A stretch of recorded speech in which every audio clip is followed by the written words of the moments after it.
Buenas noches, el Señor les continúe bendiciendo. Como sabemos, los miércoles, desde el mes anterior, desde octubre, hemos estado hablando acerca de los héroes de la fe o de estas personas que Dios utilizó para impulsar esa reforma protestante, ¿cierto? Entonces, Juan Manuel, el pastor Juan, el pastor Adrián, nos han estado hablando acerca de estos hombres, ¿cierto? Son unos sermones de pronto históricos, pero hay algunas cosas ahí que podemos aplicar y que podemos aprender para nuestras vidas.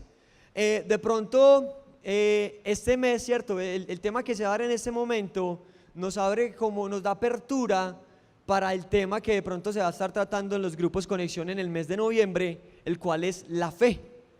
Y la historia, ¿cierto?, que vamos a mirar hoy vamos a mirar dos hombres, pero vamos a ver uno un poquito, ¿cierto?, como para tener un contexto de la vida de este hombre, que de pronto Juan Manuel ya habló acerca de él. Era un hombre conocido como Juan Hus, o Jan Hus también le dicen algunos, y vamos a ver desde él hasta Lutero. Así se llama la enseñanza de esta noche, desde Hus hasta Lutero, que de pronto Martín Lutero es más conocido por todos nosotros.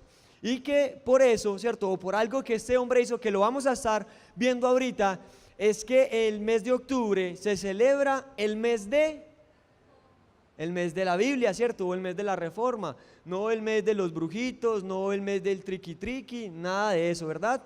Los hijos de Dios, los cristianos, celebramos el mes de la Biblia, y vamos a mirar que eso hace parte de nuestra historia. De pronto usted no lo sabía, de pronto usted no lo conocía, usted de pronto ha estado viniendo los miércoles. ¿Y por qué están hablando de eso? Pues precisamente ayer se celebraron 500 años de esa primera reforma, ¿cierto?, de lo que inició este hombre Martín Lutero. Pero vamos a entrar un poquito acá en materia, pues, con el tema, para que comprendamos esto. Vamos a ver si funciona acá. Muy bien, ¿cierto? Este hombre, Jan Hus, nació en Usenitz, reino de Bohemia, en el año 1370. Este hombre era un teólogo y filósofo de la República, ¿cierto? Hoy en día eso se conoce como la República Checa, ¿cierto? En ese entonces tenía el nombre del reino de Bohemia.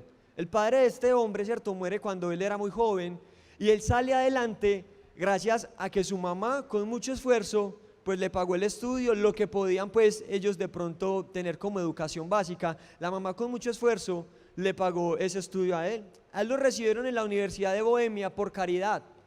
Era un hombre que de pronto se destacaba en cuanto a las letras, ¿cierto?, en cuanto al estudio, y lo recibieron por eso, lo becaron, para que pudiera estudiar ahí, y pues de ahí obtuvo, ¿cierto?, su título como teólogo, que son aquellas personas que se dedican al estudio de la palabra de Dios, ¿cierto?, el estudio de la Biblia, de la revelación pues que Dios nos ha dejado a nosotros. Eso es un teólogo, y eso es la teología, el estudio de la Escritura, y él se dedicó entonces a eso. Desde muy niño, ¿cierto?, dicen los historiadores que este hombre mostró como un interés y que mostró como piedad. La piedad tiene que ver con ese don o eso que hay en una persona, que es como esa facultad para buscar a Dios. Personas que se disponen para buscar al Señor, para obedecer a su palabra, para orar, y él desde muy niño empezó a mostrar eso. Y cuentan los historiadores que una vez este hombre estaba leyendo un libro acerca de la historia de un hombre que se llamaba, o le decía pues más conocido como San Lorenzo, y que él estaba leyendo acerca de él, y resulta que este hombre San Lorenzo murió quemado en la hoguera. Resulta que muere el papa de ese entonces, y le dice a Lorenzo, el alcalde de Roma, le dice: entrégame toda la riqueza de la Iglesia Católica. Y Lorenzo le dijo al papa: dame 3 días, y en 3 días te voy a dar toda la riqueza de la Iglesia Católica. Entonces, en esos 3 días, Lorenzo se dedicó a convocar a todos los huérfanos, a las viudas, a los leprosos, a los ciegos, a los mancos, a los cojos. Eran las personas con las que Lorenzo trabajaba, a las que Lorenzo les predicaba. Y en 3 días los reunió y se presentó delante del alcalde de Roma, y le presentó todo ese tipo de personas que de pronto en ese entonces eran mucho más despreciadas, ¿cierto? Hoy en día también, pero en ese entonces eran mucho más despreciadas. Y Lorenzo le presentó a estas personas al alcalde de Roma y le dijo: mire, este es el tesoro de la iglesia. Y el hombre se calentó con él, pero mandó a calentar más el horno. mandó a calentar más una parrilla y lo asó sobre esa parrilla. Y así fue como murió este hombre Lorenzo.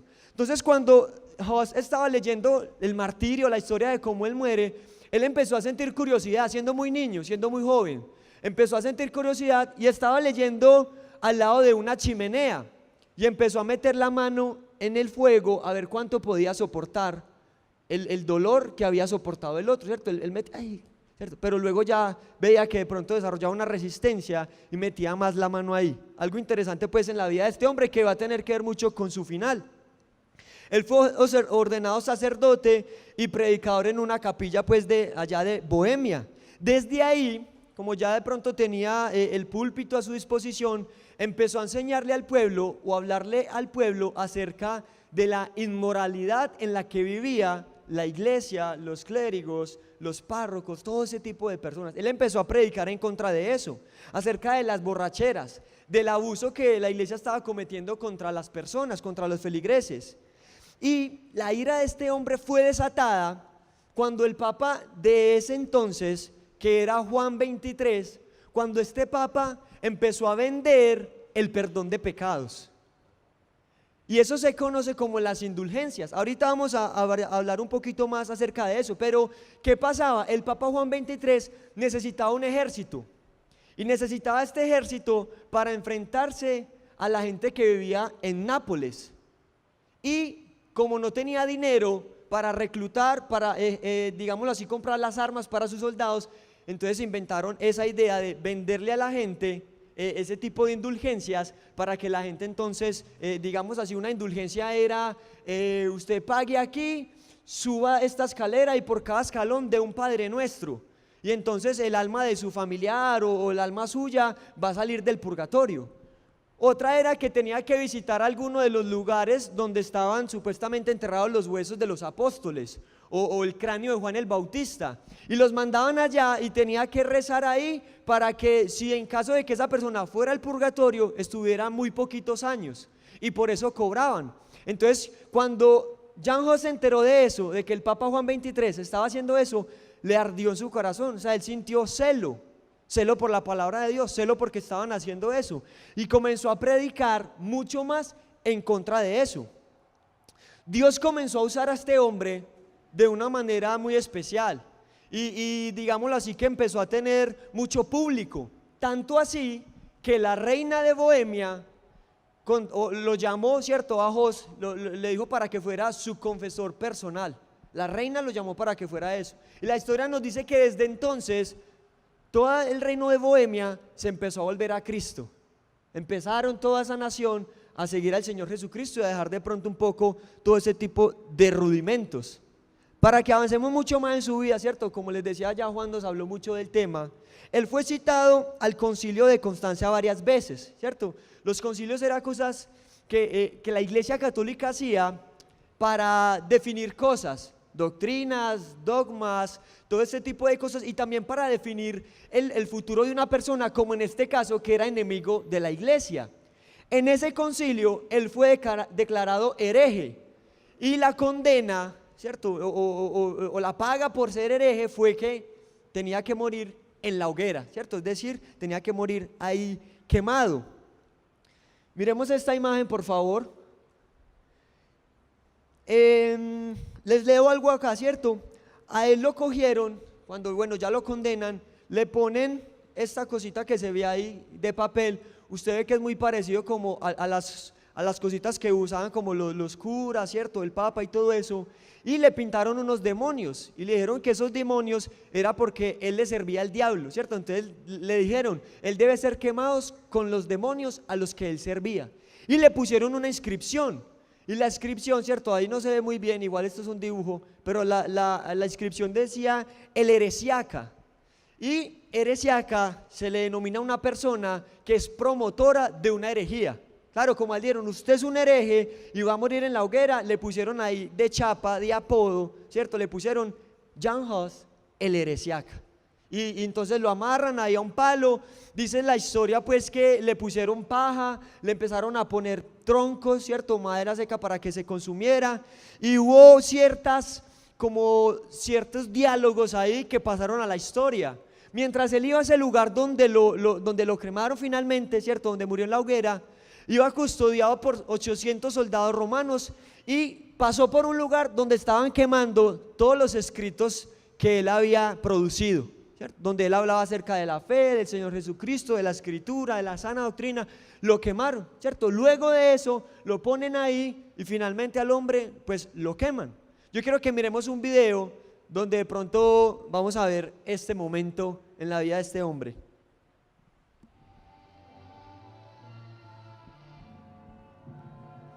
Ahí hay una escena, ¿cierto? Los historiadores cuentan de que hubo un momento en el que Haas le habla al verdugo, ¿cierto? La persona que estaba ahí con él, y él le dice algo y le dice: hoy vas a asar a un ganso.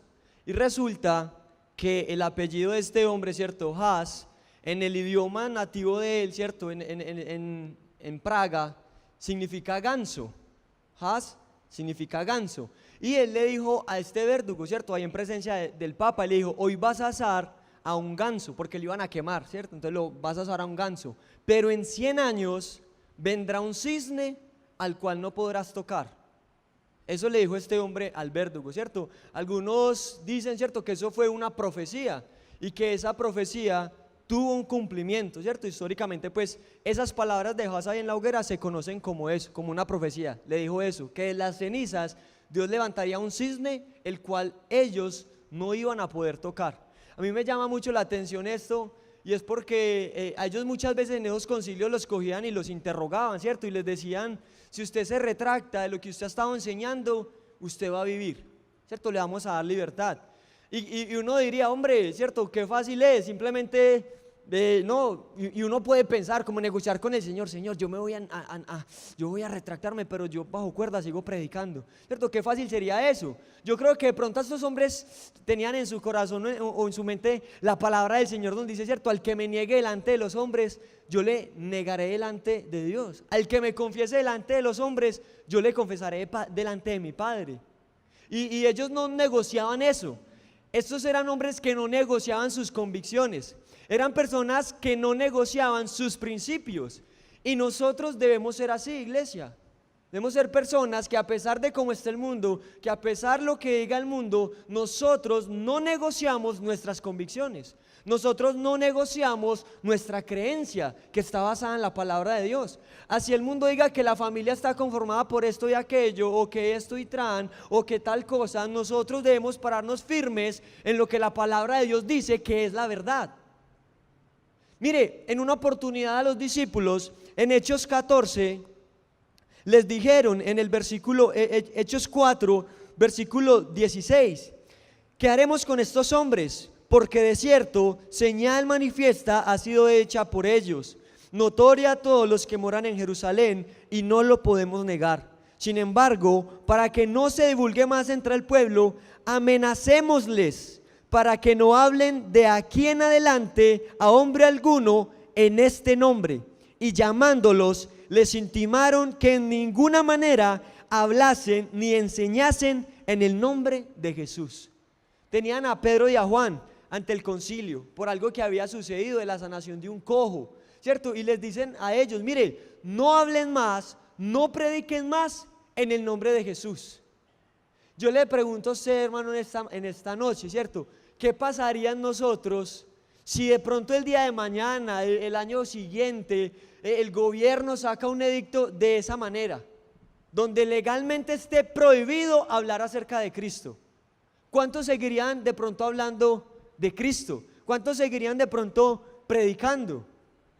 Y se ha hecho muchas veces el ejemplo, ¿cierto? Supongamos que estamos acá y de repente se abre esa puerta. Johncito estaba medio dormido, se entraron acá un grupo del Estado Islámico, ¿cierto? Y nos prenden acá todos con armas en la cabeza y nos dicen eso: ¿quién es el Señor? ¿Cristo o Mahoma? ¿Quién es el verdadero profeta? ¿Quién es Dios? ¿Jehová, el Dios de las Escrituras, o Dios es Alá?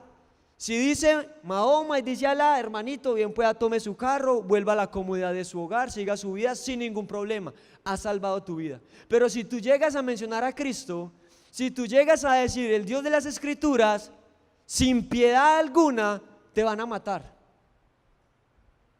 Yo creo que uy Señor, no, pero es que más adelante hermano, a eso estaban sometidos ellos. A ese tipo de cosas fueron expuestos los discípulos de Cristo, que de los 12, 11 murieron como mártires por la causa de Cristo. Miren la respuesta de los apóstoles frente a esa, digámoslo así, esa imposición que le hizo este concilio a ellos.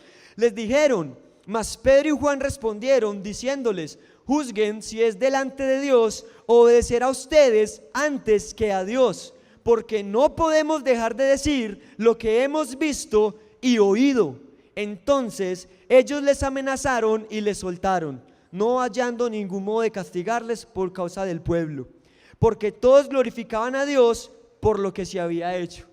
Mire que a ellos los amenazaron: mire, si vuelven a hablar en el nombre de Jesús, ya saben lo que les corre pierna arriba, ya saben lo que les espera. Y ellos les responden, les dicen: juzguen ustedes si es justo hacer eso, si es justo obedecer a los hombres antes que a Dios. ¿Qué es lo justo delante de Dios, iglesia? ¿Obedecer primero a quién? A Dios. Obedecer primero a las Escrituras por encima de lo que los demás digan. Cuando tú, que de pronto tienes un grupo conexión en tu empresa, que de pronto lo tienes en tu familia, ¿cierto? Que cuando tu jefe te diga: no vamos a ese grupo conexión porque no queremos tener una orientación religiosa acá, ¿vas a seguir? Si sigues, te echamos. ¿Vamos a seguir? O no, Señor, es que el trabajito, tú sabes, Señor. Claro, Él sabe, pero Él también está dispuesto a sostenernos en medio de esas situaciones. Recuerde que cuando los amigos de Daniel le dijeron a Nabucodonosor que no iban a adorar la estatua, Nabucodonosor dijo que los iba a meter al horno. Y Nabucodonosor les dijo: ¿qué Dios es ese que los puede librar del horno? ¿Y qué dijeron los amigos de Daniel? Vea, sepa una cosa usted, Nabucodonosor: ya sea que Dios nos salve o que no nos salve, no nos vamos a postrar ante usted, porque la tenían clara. Y nosotros, hermanos, en estos tiempos en los que vivimos, es necesario que también nosotros la tengamos clara, lo que Dios dice frente a este mundo que nosotros vivimos, que nos paremos firmes en nuestras convicciones. Amén. Vamos entonces a mirar, ¿cierto? Este hombre fallece ahí, y en Eisleben, los alemanes me disculpan mi mal alemán, en Alemania, ¿cierto? El 10 de noviembre de 1483 nace pues este hombre que es tan conocido.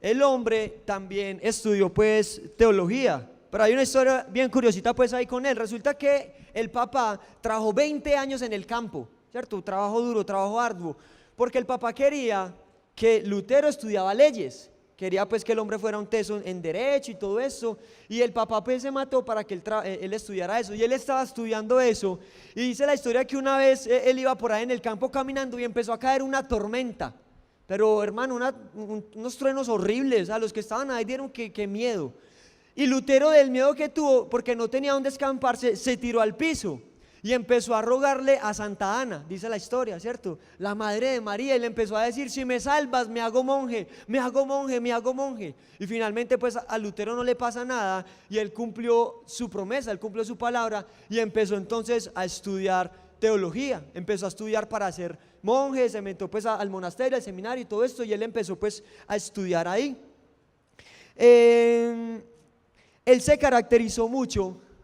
Algo que se resalta de este hombre era que él estaba exhortando, animando a la Iglesia Católica a regresar a lo que la palabra de Dios enseñaba, porque en ese entonces el pueblo de Dios vivía en tinieblas. De ahí que hay una expresión en latín para ese tiempo que se dice: después de las tinieblas vino la luz, porque el pueblo no entendía. ¿Sabe qué pasaba en ese tiempo de Martín Lutero? Como era en Alemania, los cultos o las predicaciones, las misas se daban en latín, y la gente no entendía, porque el latín era el idioma que hablaban las personas que pronto tenían dinero, las personas que eran ricas. Esas personas eran las que tenían acceso a la educación y que hablaban latín. Entonces llegaba toda la gente de la iglesia, y la mayoría de gente de la iglesia solamente hablaba alemán, y la misa la daban en latín, la alabanza la daban en latín. La gente, ¿cómo salía? Salía gringa. La gente salía perdida, la gente no entendía el mensaje, porque no era un idioma que ellos entendían. Lutero empezó a exhortar a la iglesia en eso y empezó a hacer eso, a predicar en la iglesia en alemán, para que la gente pudiera entender el mensaje. Y era por eso que la iglesia se aprovechaba, porque de pronto acá se hablaba en un idioma que ellos desconocían. Luego alguno preguntaba: ve, ¿de qué habló el cura hoy? No, hermano, que usted tiene que dar plata para salvarse. Ah, no, entonces vamos a hacerlo. Y así pasaba. Pero Lutero dijo: no, eso no puede ser así, porque el pueblo está en tinieblas y la palabra de Dios es luz, y ellos tienen que entender el camino de la salvación, el cual es Cristo.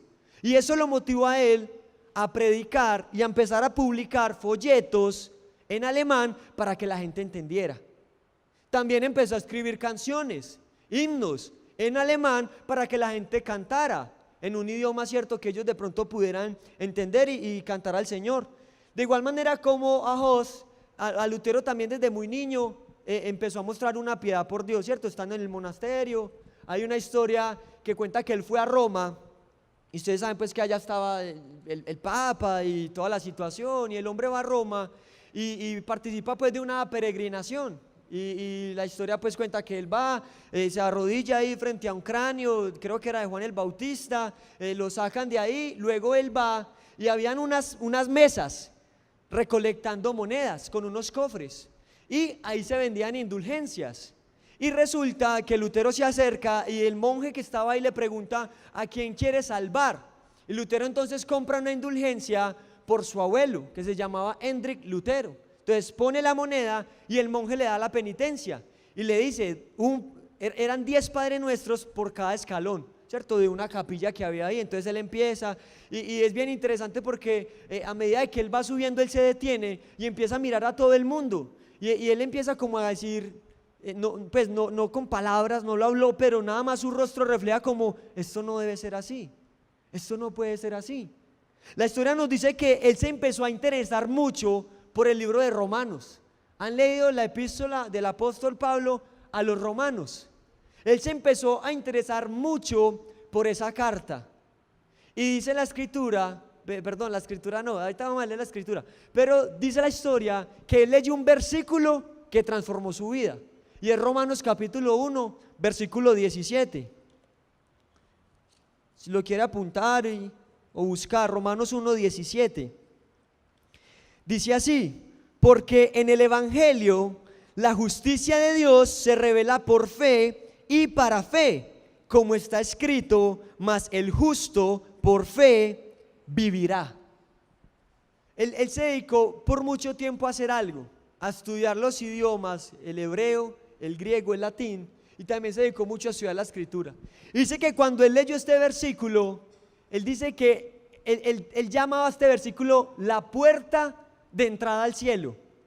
Romanos 1:17 para él era la entrada de puerta al cielo. Dice que a partir de ese momento, cuando él leyó ese versículo, Dios le reveló eso en su corazón. Él dice que toda la escritura tomó un nuevo sentido para él, porque él era un hombre que de pronto había enseñado eso, y que en todo su contexto estaba viendo eso, de una iglesia que decía que la salvación era por obras, por la limosna, por el dinero que tú puedas dar.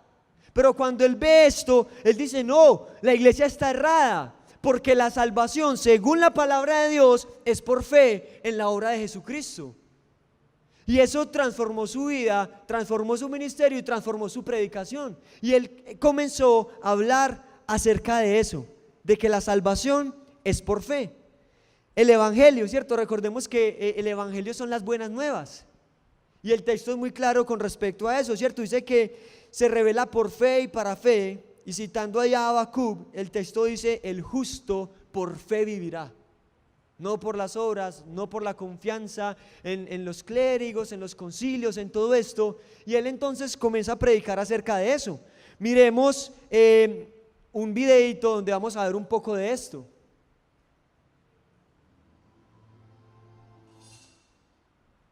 El hombre comenzó, ¿cierto?, a predicar con mayor convicción eso, ¿cierto? Ya estaba esa certeza en su corazón de que la salvación en la vida del hombre, ¿cierto?, era solamente por la fe. Él hablaba también acerca de algo que se conoce como, él lo llamaba así, el don de la palabra de Dios. Y él decía eso: es que Dios le dejó la palabra al pueblo para que el pueblo pueda conocer a Dios, porque es a través de la palabra que nosotros conocemos a Dios. Y él empezó a hablar acerca de eso.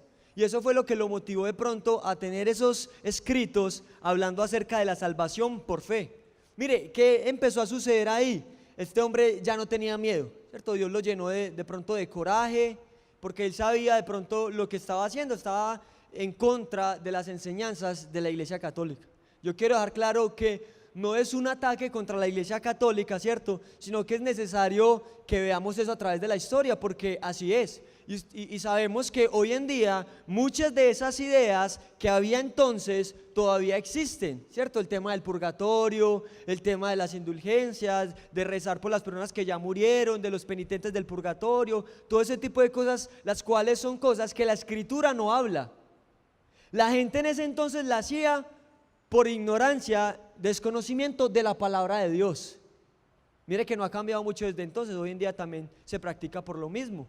Pero la idea es esa, que podamos conocer la historia, que podamos ver lo que estos hombres hicieron y de alguna manera que el Señor también nos muestre a nosotros, nos dé ese coraje, nos dé ese valor y de nosotros poder también enseñarle a nuestros familiares, a nuestros amigos que aún están en el error. Porque la Escritura hace eso, alumbra los ojos. El salmista le pedía al Señor: abre mis ojos y miraré las maravillas de tu ley.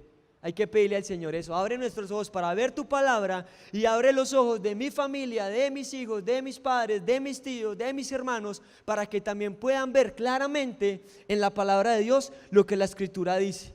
Mire, a mí me gusta tanto esa frase que él cita ahí, de que cuando el enemigo eche en cara nuestros pecados, recordemos eso, que Cristo murió por nuestros pecados. Porque es algo de lo que más a nosotros como que nos azota. Cuando uno le falla al Señor, uno no quiere como continuar. Cuando uno le falla al Señor, hermano, eso es lo peor que a uno le puede pasar como hijo de Dios. Porque ¿sabe qué sucede? El enemigo viene a acusarlo a uno. ¿Usted qué hace yendo por allá? Pecador, no te da pena, sinvergüenza. Todo el mundo sabe. Y uno se empieza a sentir como de verdad, y sí, todo el mundo sabe.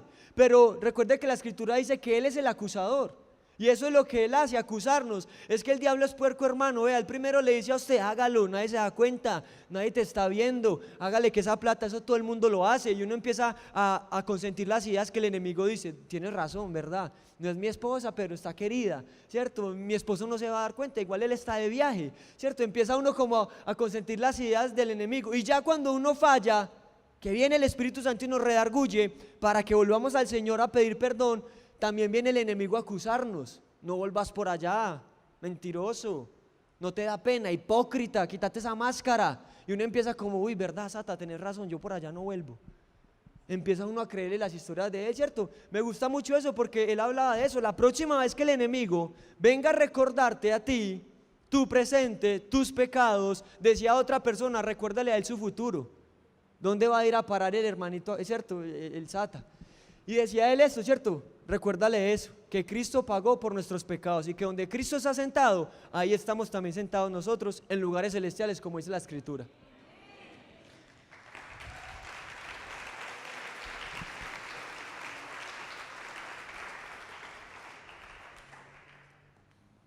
Vamos a mirar esta otra imagen, porque acá la cosa ya se empieza a poner como más heavy, más fuerte. Aparece este tipo en la historia, ¿cierto? Johann Tetzel, un hombre que también era alemán, un hombre que los historiadores dicen que poseía una oratoria, que era un hombre tremendo a la hora de hablar, a la hora de pronto de la enseñanza. Y resulta que el Papa León X, ¿cierto? O León X, que era el Papa contemporáneo a Martín Lutero y a estos hombres, él necesitaba dinero, necesitaba cada vez más dinero, porque en ese entonces, hermano, estaban reconstruyendo la Basílica de San Pedro, lo que hoy en día, ¿cierto?, nosotros conocemos como Ciudad del Vaticano, ¿cierto?, toda esa basílica. En ese entonces la estaban reconstruyendo, pero el dinero de la Iglesia Católica se estaba agotando, se estaba acabando. Entonces ellos necesitaban más dinero para poder terminar de construir esa basílica. ¿Qué pasó? La Iglesia Católica hizo un préstamo.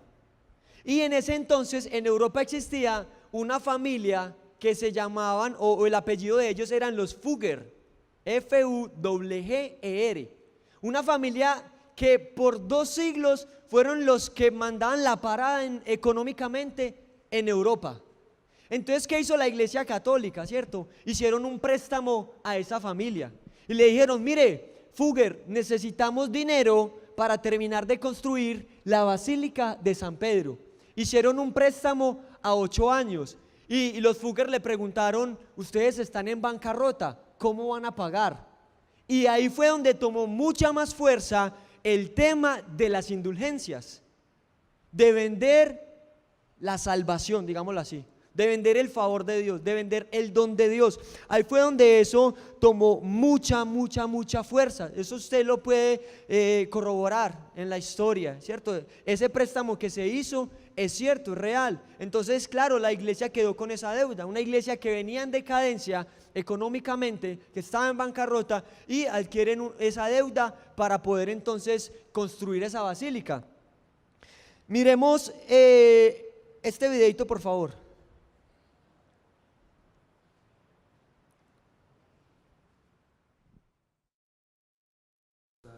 Muy bien, cierto, ese es ese hombre Tetzel, y él tenía como un esloguita, cierto, es como una frase muy conocida de este hombre, y él decía eso: en cuanto la moneda suene en el fondo del cofre, el alma del penitente saldrá del purgatorio e irá al cielo. Entonces, claro, este hombre con esa oratoria y con esa capacidad de pronto de convencer y todo, entonces, claro, la gente era literal, ¿cierto? Que empezaba a dar y todo este tipo de cosas. Y eso estaba pasando en el mismo momento en que Lutero, ¿cierto? La escritura se le había revelado a su corazón, el Señor lo había iluminado de tal manera. Entonces este hombre empezó a predicar eso, de las indulgencias, o también se conoce como la simonía. Eso lo podemos ver en Hechos capítulo 8. Hechos capítulo 8, versículo 17 al 20. Entonces les imponían las manos y recibían el Espíritu Santo. Cuando vio Simón que por la imposición de las manos de los apóstoles se daba el Espíritu Santo, les ofreció dinero, diciendo: dadme también a mí ese poder, para que cualquiera a quien yo impusiere las manos reciba el Espíritu Santo. Entonces Pedro le dijo: tu dinero perezca contigo, porque has pensado que el don de Dios se obtiene con dinero. De esa porción de la escritura proviene ese término simonía, ¿cierto? Que es lo mismo que las indulgencias. Simón era un hombre que era mago, ¿cierto? Hacía hechizos, todo este tipo de cosas, era un brujo. Cuando vio que los apóstoles, ¿cierto?, oraban por las personas, les imponían las manos y de pronto las personas eran llenas del Espíritu Santo, mire lo que él le dijo a Pedro, ¿cierto? Le dijo: deme también a mí ese poder. Les ofreció dinero. ¿Cuánto vale imponer manos y que la gente reciba el Espíritu Santo? Cuando Pedro escuchó eso, le dijo: tu dinero perezca contigo, porque has pensado que el don o el favor de Dios se consigue con dinero. Y eso es la simonía. Estas son las indulgencias. Y mire, hay unas indulgencias modernas, hay unas indulgencias contemporáneas, hay una línea muy delgada, hermano, entre lo que es recoger ofrendas, como la escritura dice, y la venta de indulgencias o la simonía, que eso se está viendo hoy en día, hermano. Usted quiere sanidad, entonces pague tanto. Hace poco un hombre estaba vendiendo unas llaves, y este hombre dijo que esas llaves las recibió su esposa en una visión, y que la señora estaba durmiendo y empezó a ver 7 llaves que caían al planeta Tierra. Luego del planeta Tierra caían a Colombia, luego de Colombia llegaban a Risaralda, finalmente a Pereira, y llegaba a manos de esta gente. Y cada una de las llaves tenía, digámoslo así, como una potestad. Entonces estaba la llave de la sanidad, para que aquel que la comprara tuviera ese poder de sanar a las personas. Estaba la llave de revelación, para el que la comprara pudiera entender la palabra de Dios. Le estoy hablando de estamos en el 2010, hace 3 años, 2014 le estoy hablando. Estaba entonces la llave de la liberación, para que si de pronto había algún endemoniado, tú compraras la llave y lo liberaras a aquel. Indulgencias modernas, simonía moderna. Hermanos, nosotros tenemos que discernir ese tipo de cosas, porque a eso no está llamada a eso no está llamada la iglesia. Usted, por ejemplo, ve que nosotros hacemos recolecta, ¿cierto? Le pedimos a los hermanos que colaboren para Venezuela, para los regalos, para los niños, pero jamás, hermano, jamás, que el Señor nos libre de eso, que el Señor nos guarde de eso, que nunca se le diga a usted de este púlpito: hermano, trae tu ofrenda y llévate tu paz y salvo de salvación. Trae tu ofrenda y aquí está, por un año eres libre de enfermedad. Que el Señor nos libre de eso. Y nosotros como iglesia y ustedes como pueblo de Dios tenemos que orar por eso. Que el Señor guarde a la iglesia de eso. Que el Señor guarde a sus ministros, nos guarde a nosotros de eso. Porque eso es muy sutil, hermano. Eso es muy sutil. Y pastores, personas, teólogos de toda una vida de ministerio han caído en eso. Por la avaricia. La escritura dice que el amor al dinero, por el cual muchos se extraviaron de la fe. Y usted y yo no estamos exentos de eso, a menos que oremos y nos mantengamos firmes en la palabra del Señor. Tenemos que orar por eso, pero nunca, hermano, usted se le ha dicho eso desde este púlpito: da tu ofrenda para Venezuela y tal cosa, y tus negocios van a prosperar y esto. No. Hay promesas del Señor, ¿cierto? Y creemos esas promesas y las oramos para ustedes, pero que no se confunda lo uno con lo otro, por favor. Y eso fue lo que entonces empezó a pasar. La gente, ¿sabe qué hacía? La gente pagaba por pecados que había cometido o por pecados que iba a cometer. Y los adinerados, ¿cierto? Lo hacían, pagaban por un año de licencia para pecar. Mire, hay una historia bien curiosa. Resulta, esos cofres que ustedes ven ahí, ¿cierto? Esos se llamaban los cofres de Tetzel, este hombre. Y en esos cofres metían todo el dinero que habían recogido después de las campañas que ellos hacían. En esos cofres, bueno, acá hay alguito, dice que tenía unas protecciones de hierro, manijas para su transporte y tenía 3 cerraduras que solo podían ser abiertas en presencia de algún representante del Papa o de los Fugger. Las medidas era casi 1 metro de largo, 50 centímetros de ancho y lo mismo de alto. O sea, eran unos cofres bien grandes. Y en esos cofres se echaba todo lo que se recogía. La mitad de lo que se recogía iba para la construcción de la Basílica de San Pedro. La otra mitad iba para los Fugger y para el Papa. Así se repartían. Cualquier parecido, hermano, con la realidad es pura coincidencia, ¿cierto? Mire, hay algo muy chistoso porque hay un señor que se llamaba Hans von Hacke. Hans von Hacke. Y este hombre le compró una indulgencia a Tetzel. Y le dijo: vea, Tetzel, lo que pasa es que mañana voy a hacer un robo muy grande y necesito una indulgencia para que Dios me perdone desde hoy. Ah, claro, sí, bien, pues hermano, tome asiento, yo lo atiendo. Le vendieron la indulgencia por ese robo. Estaba librado, cierto, de pecados de robo por una semana. Al otro día, Hans von Hacke, con unos amigos de él, robaron a Tetzel uno de esos cofres. La historia nos dice eso. Y ese cofre que robaron es el que está por allá en un museo de Alemania. Pero mire, ¿cierto?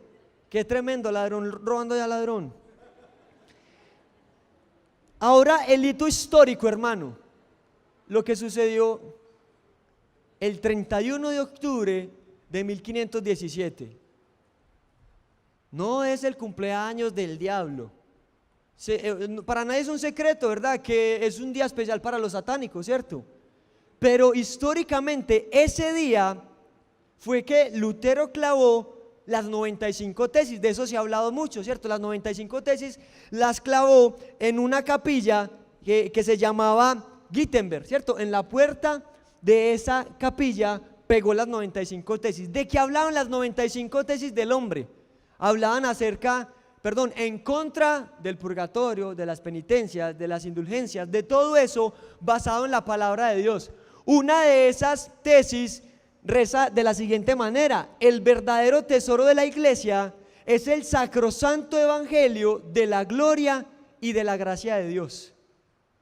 Y digámoslo así, siguiendo de cerca esas ideas de esa tesis que es la 65, el hombre planteó varias cosas así en contra de lo que se estaba haciendo en la iglesia. Pero eso fue histórico. Ahí vea, póngale pues cuidado aquí a algo. ¿Usted se acuerda de lo que dijo Jan Hus antes de morir al verdugo? en 100 años vendrá un ganso, perdón, hoy estás asando, era para ver si estaban atentos, hoy estás asando a un ganso, pero en 100 años vendrá un cisne al cual no podrás tocar. Exactamente 102 años después, porque acuérdese que Jos murió en el 1415 y aquí estamos hablando de 1517. 102 años después, Martín Lutero estaba clavando las tesis en contra de la Iglesia Católica, en contra de las indulgencias, de lo que Jan Hus había empezado a predicar. Es por eso que Jan Hus es conocido como la estrella matutina de la Reforma, o uno de esos precursores, como han venido hablando el pastor Adrián, ¿cierto?, de John Wycliffe y de todos estos hombres. Pero qué tremendo eso, las palabras que este hombre dio, quizás inspirado por Dios en ese momento, tuvieron cumplimiento con la vida de Martín Lutero. Acuérdese que él dijo, un cisne al cual no podrás tocar. Resulta que el escudo de armas de Martín Lutero, o como por ejemplo el escudo de la familia de él, tenía una inscripción, era un ganso, el escudo de armas de él, ¿cierto? Es por eso que se cree históricamente que el cumplimiento de esa profecía se dio con este hombre. Ahí estaba él, no estaba disfrazado de monje, no estaba pidiendo dulces, estaba peleando por la sana doctrina, estaba hablando por la palabra de Dios, estaba predicando lo que era la verdad.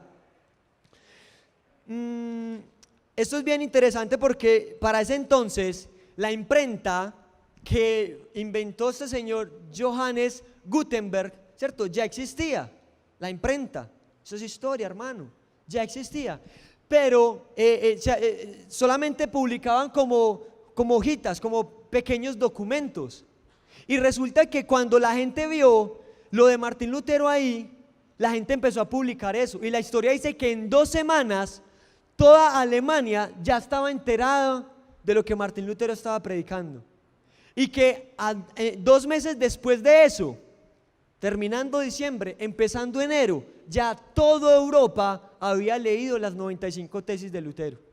Fue un documento que tuvo una divulgación en ese entonces, hermano, cuando eso no había cadena, cuando eso no había pues cadenas de WhatsApp, no había nada de eso, pero haga de cuenta, hermano, porque en 2 meses toda Europa ya conocía lo que estaba sucediendo en Alemania con este monje alemán.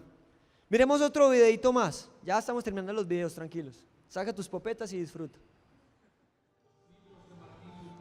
Como consecuencia ¿cierto?, la acogida que tuvo las enseñanzas de Lutero, eso se vio reflejado en lo que la iglesia estaba recogiendo.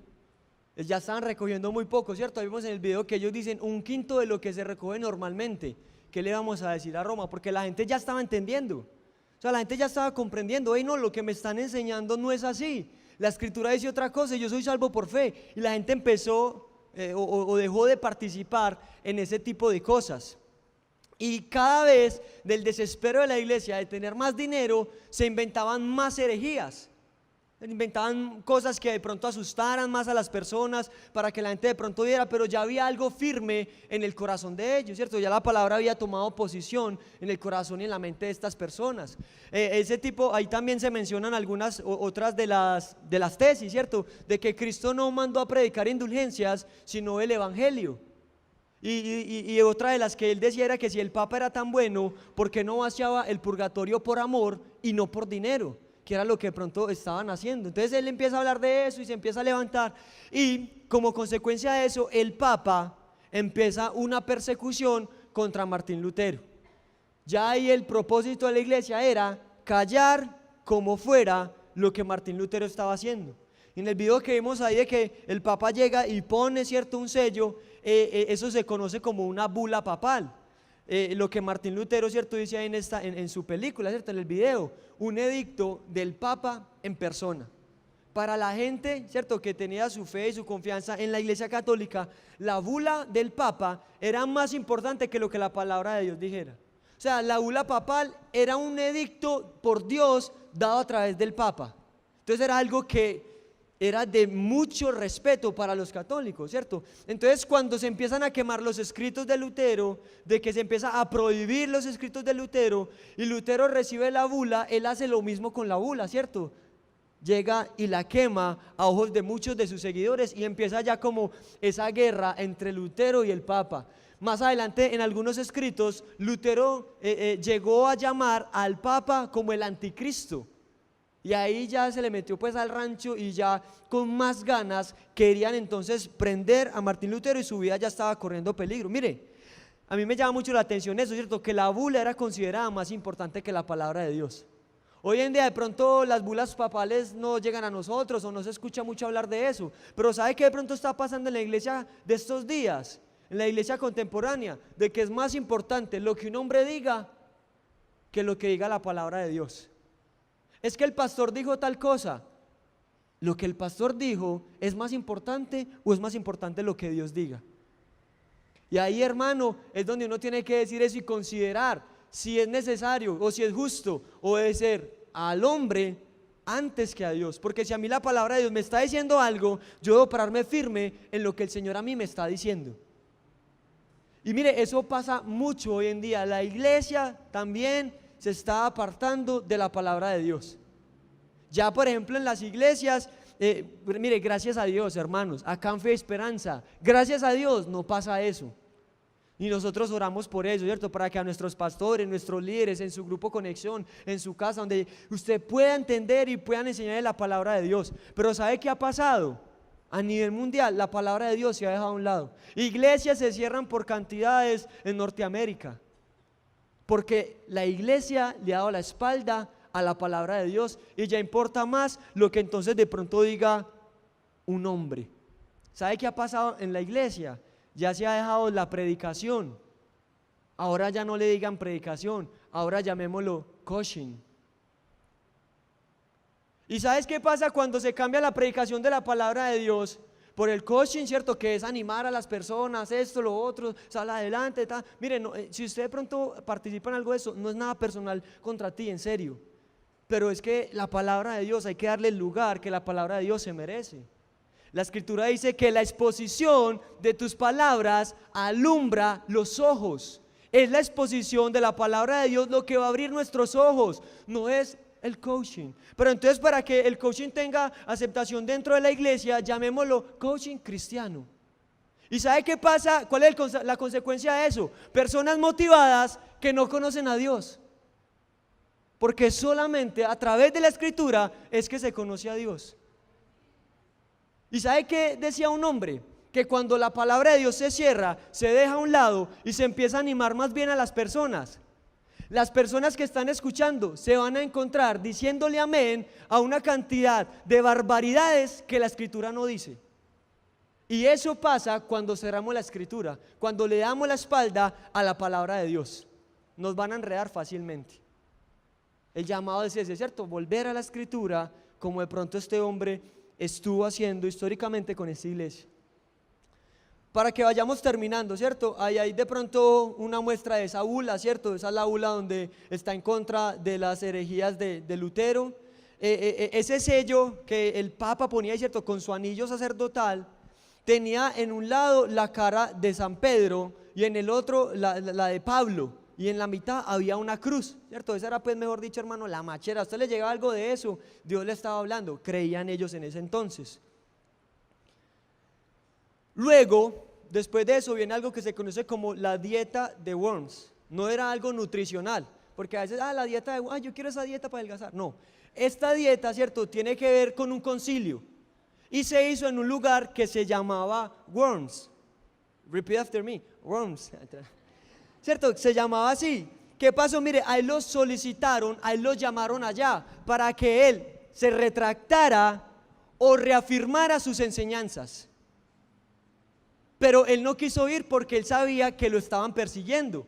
Un amigo de él le consiguió un salvoconducto, o sea, un documento donde le estaban asegurando a Martín Lutero de que en ese concilio, en esa dieta, no lo iban a matar, sino que le iban a preservar la vida a este hombre. Entonces, bajo ese juramento, bajo ese salvoconducto, Lutero entonces va allá. Pero solamente habían dos cosas: que reafirmara sus enseñanzas o que renunciara a ellas. No había una tercera opción. Dice que estaba el concilio, estaba toda la gente, los testigos, había una mesa y sobre esa mesa estaban los escritos de Martín Lutero, las cosas que el hombre había escrito. Y un señor que era como el vocero, Johannes Eck, le pregunta a Lutero: Lutero, ¿estos escritos son suyos? Y Lutero responde que sí, que son de él. y le pregunta inmediatamente: ¿se retracta de lo que usted ha escrito? Y Lutero le pide un día para responder. Él dice: deme un día, no puedo responder ya, tengo que orar, tengo que consultarlo con Dios antes de responder esa pregunta, porque él sabía lo que de pronto le iba a suceder si se reafirmara. El hombre le dice: no, no le vamos a dar tiempo, pero finalmente le dieron un día para que él entonces respondiera a la pregunta de que si se retractaba o no. ¿Cuáles eran los escritos que habían ahí? Lo que estamos hablando ahorita: la fe, no hay purgatorio, ¿cierto? Todo ese tipo de cosas que él había enseñado. Miremos este último video para que vayamos concluyendo.